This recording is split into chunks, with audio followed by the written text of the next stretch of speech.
Bem-vindos ao Pode Transferir, o podcast onde conversas sobre ciência encontram um espaço para trazer mais conhecimento ao seu dia a dia. Essa é a série Cientistas, Educadores do Cotidiano. Vamos embarcar em conversas fascinantes com cientistas e especialistas que trabalham com questões ambientais. Olá pessoal, sejam bem-vindos a mais um episódio do Pode Transferir, uma ação de divulgação científica da Universidade Federal de Pelotas. Para conhecer nosso trabalho, sigam @Projeto Transfere. Nós, Ana Luísa e Euler, somos estudantes de Química e atuamos nos projetos Transfere, Química no Cotidiano e Tecnologias de Informação e Comunicação que englobam o programa Química em Ação. Vamos conhecer mais sobre a trajetória de uma cientista referência na área de Química? Hoje temos o prazer de receber Márcia Mesco, que é bacharel e licenciada em Química pela Universidade Federal de Pelotas, mestre e doutora em Química Analítica, é professora adjunta na Universidade Federal de Pelotas desde 2009 e atua nos cursos de bacharelado em Farmácia e Química Forense, além de pesquisadora nos programas de pós-graduação em Química, Bioquímica e Bioprospecção da UFPEL e Ciência e Tecnologia em Alimentos. Professora, a gente sabe que você recebeu diversas premiações nacionais e internacionais, sendo um deles o IUPAC 2023, Mulheres Ilustres em Química ou Engenharia Química. A gente quer saber como que foi para você receber essa premiação como reconhecimento da sua contribuição à ciência.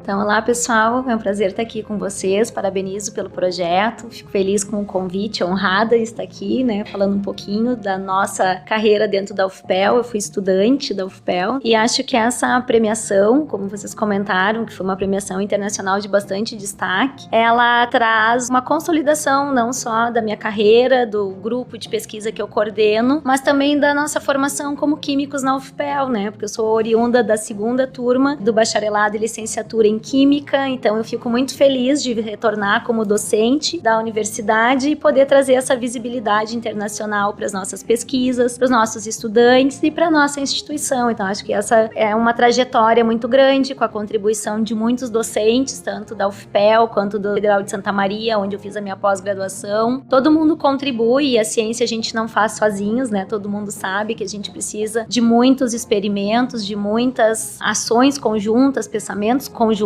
e coletivos, e quando a gente recebe uma distinção, ela é para todo o grupo, para toda a universidade, para todas as pessoas que fazem parte da nossa vida pessoal e profissional, Então acho que esse é um momento de consagrar cada convivência, cada colaboração, e acho que eu tentei demonstrar da melhor forma isso dentro da UFPEL e fora, tentando prestigiar todo mundo que colaborou com a minha formação e com a minha carreira, porque acho que a gente não pode esquecer dessa trajetória de onde a gente vem. Professora, a gente sabe, que esse prêmio é muito importante, tanto na área da química, só que para você, principalmente sendo uma mulher, por ganhar esse prêmio, como você percebe a inserção das mulheres nos centros de ciências químicas, farmacêuticas e de alimentos? Houve alguma mudança desde quando você ingressou? Olha, eu acho que as mudanças são muitas no contexto tanto mundial como o contexto dessa premiação, mas acredito que dentro da universidade e dentro do CCQEFA também ocorreu uma mudança ao longo dos anos. Se eu tiver uma perspectiva do período de quando eu era estudante para hoje, que eu sou docente, acredito que tem uma mudança significativa. Por exemplo, em termos de reitoria, então nós temos uma representante da nossa instituição, que é uma mulher, e acredito que dentro da química a gente possa observar em número de pesquisadoras e pesquisadoras com uma carreira consolidada ou em fase de consolidação, Então acredito que essas mudanças, elas trazem novas perspectivas para as estudantes. Então quando a gente olha hoje para os nossos estudantes, eles têm todos, tanto meninos quanto meninas, a possibilidade de escolher seus orientadores, seus tutores, dentro de uma amostragem maior que inclui mais mulheres. Então mulheres, embora eu ainda acredite, e isso é uma polêmica discutida. Ontem eu ainda estava coordenando uma mesa no Encontro Nacional de Química Analítica sobre mulheres na química analítica e as mudanças que já ocorreram desde então, e a gente estava discutindo justamente isso, São desafios que acontecem em todos os lugares do mundo e obviamente que dentro do Centro de Ciências Químicas, Farmacêuticas e de Alimentos não é diferente. Então hoje a gente tem um número significativo de mulheres docentes, um número significativo de mulheres estudantes, e a gente tem problemas ainda de de infraestrutura, ainda de representatividade nas instâncias e também problemas, muitas vezes, de formas da gente se comunicar e ser aceitas, dependendo dos posicionamentos que a gente toma. Então, acho que essas são algumas mudanças políticas e culturais que internamente a gente ainda precisa melhorar e se consolidar mais. E é isso que a gente vem fazendo, né? Quando a gente faz um evento, quando a gente faz um debate, o podcast de vocês, que instigam essas coisas justamente pra gente parar e pensar em algumas ações, em alguns posicionamentos pra gente poder mudar, né? Então, acho que essa é uma bandeira que nós estamos aqui aliados. E além de buscar espaços como cientista e incentivar por meio de exemplos outras mulheres a atuarem na ciência, como você percebe a possibilidade de mulheres atuarem em cargos de gestão? Olha, eu acho que esse é um dos maiores desafios que a gente tem hoje, né? Eu acho que não é nem chegar no cargo, porque eu acho que hoje a gente tem muitas mulheres que conseguem chegar num cargo, ser eleita, mas eu acredito que a gente tem um problema de permanência e de apoio coletivo para que aquela pessoa consiga fazer as suas ações propostas naquele caso, né? Um passado bastante recente, a gente teve o caso da nossa presidente da República, que é um caso emblemático, que a gente percebe que além dos ataques políticos normais no sentido de corriqueiros, não que eles sejam aceitáveis, mas a gente viu ataques à pessoa por ser uma mulher, né? Então isso é muito triste, o tipo de ataque, e eu acho que isso acontece em praticamente todas as instâncias, níveis culturais e educacionais. Eu acredito que esses são alguns desafios: permanência no cargo, o apoio, né? A gente ter um coletivo que converse, que aceite e que construa junto. Acho que esse ainda é um desafio social que as mulheres enfrentam mais dificuldades, principalmente quando tem um posicionamento mais forte, né? Então a gente sabe das críticas, a gente sabe das formas com que as pessoas comentam, os tipos de agressões um pouco veladas. Então essa construção de percepções, elas precisam ser claras para todo mundo, para que a gente consiga realmente mudar e que seja um processo natural, né? Ontem eu ainda comentei nessa mesma mesa que eu gostaria de não ter mais que coordenar esse tipo de sessão, né? Que a gente não precisasse mais trabalhar com essa bandeira, que a gente tivesse educado o suficiente para que esses problemas não existissem, que a gente avaliasse sim a competência da pessoa para atuar naquele determinado cargo, né? Não quer dizer que a gente tenha que gostar e aceitar só porque é mulher, mas que a gente consiga olhar aquilo ali independente do gênero e ver se aquela ação é condizente com o que eu penso como sociedade, ou como instituição, ou como programa de pós-graduação, ou como curso de, né? Então acho que esses são alguns discernimentos que a gente espera poder construir com mais firmeza, já que agora temos mais espaços. Pro lado da pesquisa, quais os principais projetos que você participa ou coordena que atuam com química mais sustentável, com foco nos objetivos de desenvolvimento sustentável, né? Que é um assunto muito importante pra gente da área da pesquisa.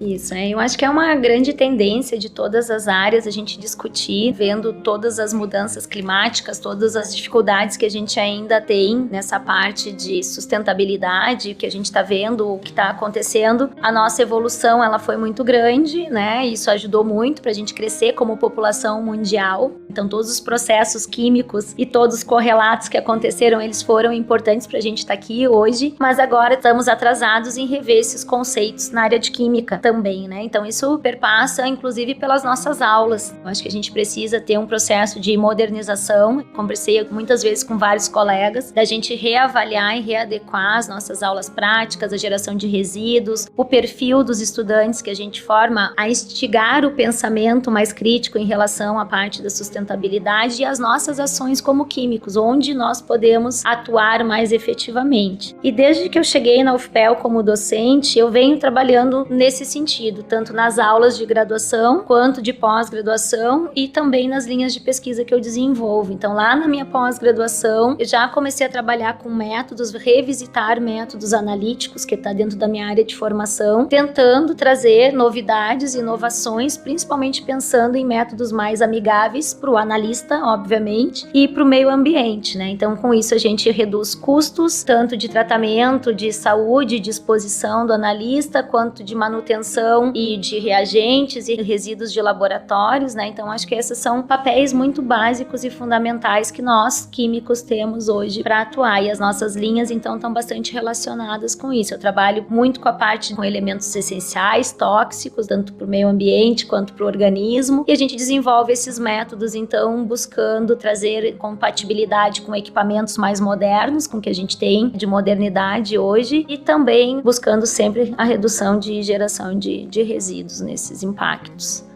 É realmente muito importante a gente sempre repensar o nosso papel, principalmente na área da química. Você poderia fazer uma breve retrospectiva das suas principais atividades, relatando as suas contribuições aos cursos de graduação e de pós-graduação também, como pesquisador e também em gestão da UFPEL? É uma retrospectiva intensa, né? Porque eu tenho 15 anos de docente da UFPEL, vou fazer 16 agora, dia 16 de janeiro de 2025. Desde que eu cheguei aqui, acho que talvez quando eu fui estudante, acho que eu já era uma estudante um pouco mais pra frente, assim, que estava sempre buscando coisas novas, fazendo estágio, buscando trazer coisas novas para dentro da unidade. Mas quando eu retornei como docente, eu sempre tinha muito claro. E tenho isso muito claro, que eu queria que os meus estudantes tivessem uma infraestrutura melhor do que a que eu tive na época, que eram as condições que a gente tinha. Uma época também de muito pouco investimento em educação, ciência e tecnologia. Na época a gente passou por umas fases muito difíceis, com dificuldade de contratação de docentes, inclusive. Então foi difícil de consolidar um curso de química naquela época. Então quando eu vim para cá, eu vim disposta, já que a UFPEL me acolheu novamente como docente, de atuar e buscar trazer, né? Então, logo no início, a gente viu que tinha ainda a época do programa Reúne, para a possibilidade de criação de cursos de graduação, era a expansão das universidades, então era um período ótimo para a gente pensar coisas novas. E aí, o primeiro diagnóstico que a gente fez era que a nossa região não tinha um curso de farmácia em uma universidade pública, né? Então, a gente fez um levantamento das demandas, apresentamos uma proposta na época para a gestão da UFPEL e tivemos essa aprovação desse curso, né? Então, acho que essa foi uma das contribuições que eu tive a possibilidade de coordenar o curso de farmácia por quase 5 anos no início, ajudar a estruturar, contratar os primeiros docentes, e eu tinha um histórico já de trabalhar ligada, né, eu fui química da farmacopeia brasileira por quase 5 anos durante a minha pós-graduação e tenho conhecimento em algumas áreas de atuação da farmácia, e ali eu acho que foi uma possibilidade, né, então de trazer novos docentes, de trazer novas infraestruturas, de ampliar o espaço, quando virou o CCQEFA, que na época ainda não era, então a gente agregou alimentos e a farmácia para criar o centro que nós temos hoje, e logo em seguida também veio a possibilidade da criação do curso de bacharelado em Química Forense, que eu também fiz parte, então, do grupo que fez o levantamento, fez a proposta de criação desse curso. Então nós tivemos esses 2 cursos novos que foram criados nessa época que eu pude contribuir.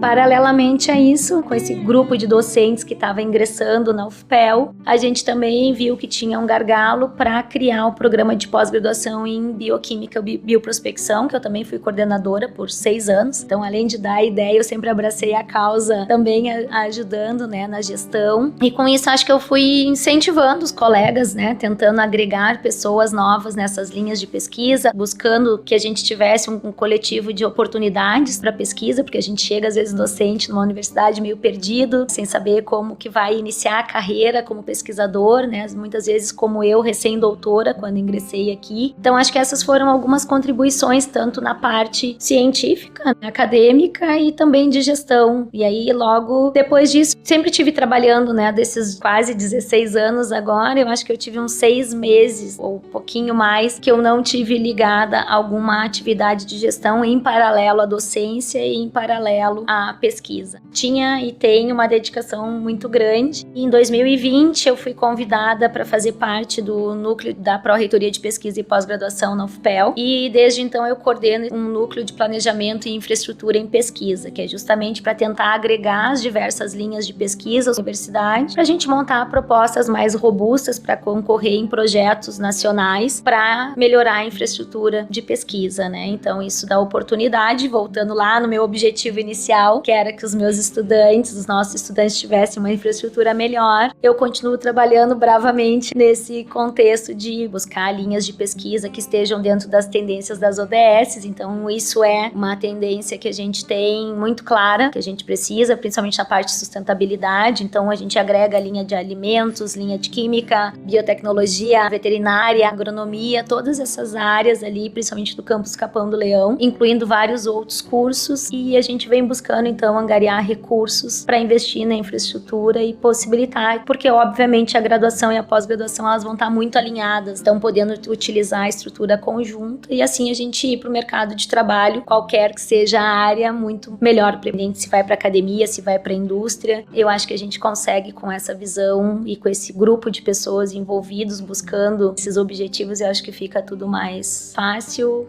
ou menos difícil, dando um aporte para os estudantes poderem fazer isso com mais tranquilidade, mais facilidade do que a gente teve né, no passado.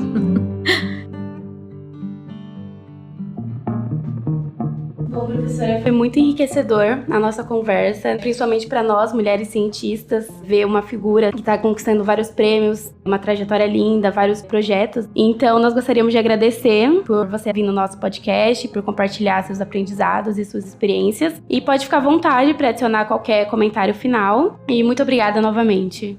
Obrigada, eu quero agradecer de novo, parabenizar vocês. Eu acho que essas inovações, né, essa busca por um alcance, a divulgação científica, ela é super importante. Então, parabenizo vocês, todos os docentes que estão envolvidos, os quais eu admiro todos vocês, alunos e professores. E eu acho que essa admiração, ela é sempre mútua, né, porque a gente vai se inspirando uns nos outros. E eu escuto muito que eu sou uma inspiração para muita gente e eu me inspiro todo dia para ter coragem de enfrentar os desafios que a gente enfrenta. A gente olha, né, sempre tem um objetivo, que é dar uma boa formação. Eu sempre gostei muito do que eu fiz, eu não sei se eu saberia fazer outra coisa, talvez sim, não sei como. Eu escolhi a minha profissão de química, acho que desde os meus alunos sempre riem que eu digo isso, desde os 13, 14 anos por aí, na época do curso técnico. E eu acho que é isso, eu acho que a gente vai buscando todas as profissões, então acho que uma mensagem final, quando a gente tá desmotivado, assim, todas as profissões elas têm as suas dificuldades. Todas as pessoas, elas têm os seus desafios, independente, né, de raça, gênero, uns mais, outros menos, mas a gente tem que se apoiar, se inspirar e buscar pessoas que também acreditem naquilo que a gente acredita. E quando a gente tiver com uma visão que tenha que mudar um pouquinho o caminho, a gente vai mudar, mas a gente não pode perder a essência do que a gente quer. Eu acho que isso faz com que a gente mantenha a coragem de seguir adiante. Eu espero que todos tenham sucesso, né, naquilo que almejam e fiquem felizes com as realizações do dia a dia também, porque as outras coisas só aparecem no final, mas tem uma trajetória muito longa em cada um dos pontinhos que a gente vê lá no final, tem uma escrita muito longa no meio do caminho. Então, parabéns para vocês, sucesso no podcast e na carreira toda de vocês. Obrigada. Muito obrigada, professora. Aos nossos ouvintes, a gente agradece por nos acompanharem. Não se esqueçam de seguir as nossas redes sociais, @Projeto Transfere, para mais discussões sobre ciência, tecnologia e educação. Nos vemos no próximo episódio.